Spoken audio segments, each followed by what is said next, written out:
Welcome back, everyone. Today we're going to be doing an analysis and DCF model on the stock Nvidia. Things have certainly been rather exciting for Nvidia in the last couple years here with the growth they've had, so let's see if they're worth your time and investment. First thing I like to look at is the PE ratio, and we typically like to see this 20 or under. Based on current share price, Nvidia is sitting around a 76, so Now, do remember that just because a stock is not 20 or under, it doesn't necessarily mean anything, because a higher PE ratio can be justified by high growth. I would argue Nvidia is definitely in high growth mode. However, 76 still is a little high, but let's continue on through the rest of the analysis and see what's going on. Next, we want to make sure that they are growing over the last 5 years in revenue, net income, and free cash flow. I have it up on the screen here, and you can see that they have certainly grown over the last 5 years on all 3 accounts. Last thing I like to look at is debt. Now, we're going to go ahead and look at their last 5 years of free cash flow, get the average from that and multiply it by 3. That ends up being about 9.9 billion. Now we want to see that their long-term liabilities are under this number. Their long-term liabilities are 13.2 billion, so it is not under that amount. The other thing I like to look at when it comes to debt is the current ratio. Current ratio is current assets divided by current liabilities. Now, all this basically means is that if you liquidated the company today, could all the current assets cover the current liabilities? Now, technically, any number over 1 means that they can, but I like to see that number close to 2. Well, in Nvidia's case, it's a 4, so that is definitely a check. Okay, everyone, so we had to decide on a revenue growth rate for our DCF model. So I went ahead and took a look at what the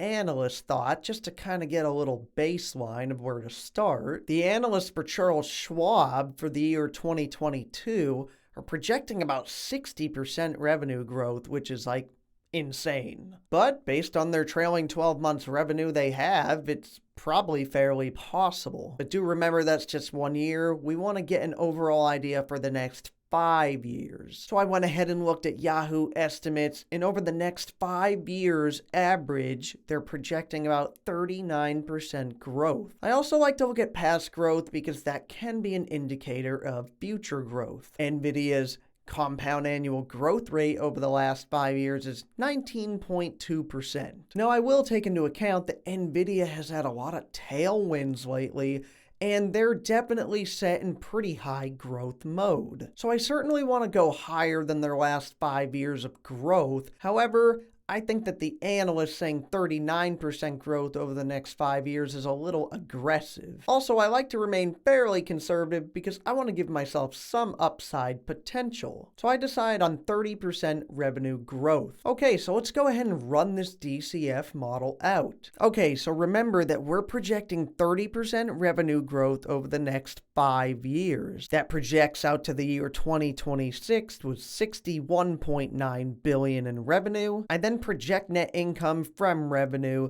based on 25% margin. In case anyone's wondering, I got that margin by dividing the last 5 years of net income by the last 5 years of revenue growth, and we got an average net income margin of about 28.44%.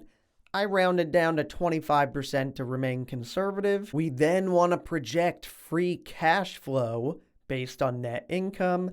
You can come up with a margin for this based on last 5 years or 10 years of free cash flow divided by last 5 to 10 years of net income. I chose to do the last 5 years, and it came out to about 6%. So we project that free cash flow out from the net income. We also have to get a terminal value that's going to be based on the last projected year of free cash flow, which was 16.4 billion. We also plug into that the weighted average cost of capital, which I got 7.2%, and a perpetual growth rate for the life of the company. I chose 2.5%. Anyone's wondering why I chose 2.5%, That is the average inflation rate. It's also the average rate at which the US economy and other major economies grow. We also have to apply our rate of return or discount rate to the model. In my case, I like using 12%. You can go with whatever you want, but your average ETF or index fund will get you around 8 to 10%.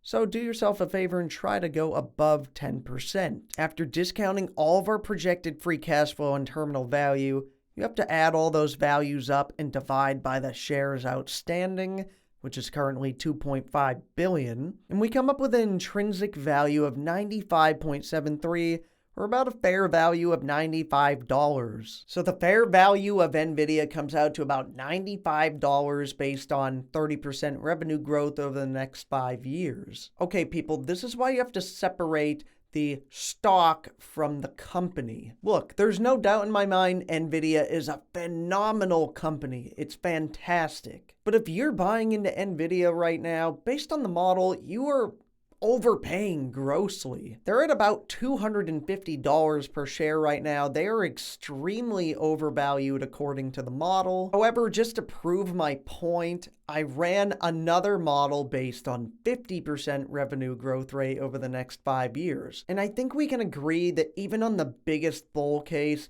50% revenue growth over the next 5 years is a tad aggressive. But let's do it. 50% revenue growth rate over the next 5 years. And after everything is said and done, the intrinsic value comes out to about 189.21 or $189 for fair value. Look, I'm not going to harp on this for the video, but the numbers don't lie. You have to separate the stock and stock price from the company. Great company, but extremely overvalued. Look, you can see the numbers for yourself. I've got it right here. 50% revenue growth based on the DCF model, and it's still overvalued by quite a bit. $189 fair value, and the current share price is around $250. You can't make this stuff up, people. The revenue growth rate over the next 5 years would probably have to be anywhere from like 60 to 70% on average for it to finally be at fair value, and then you still have no upside potential. Again, I'm not going to beat on this too much more because anyone who owns the company or just believes in it and hasn't run the numbers probably is going to be rather upset by a video like this, but even at a very bullish 50% revenue growth rate over the next 5 years, according to the model, it is still very overvalued. This tends to happen with a lot of companies that are in hyper growth mode because people lose sight of where it is really at according to the numbers. But anyways, that's going to wrap the video up, everyone. If you feel that this content added value to your day, go ahead and give the video a thumbs up, subscribe to the channel if you want similar content, and with that, you guys have a great day.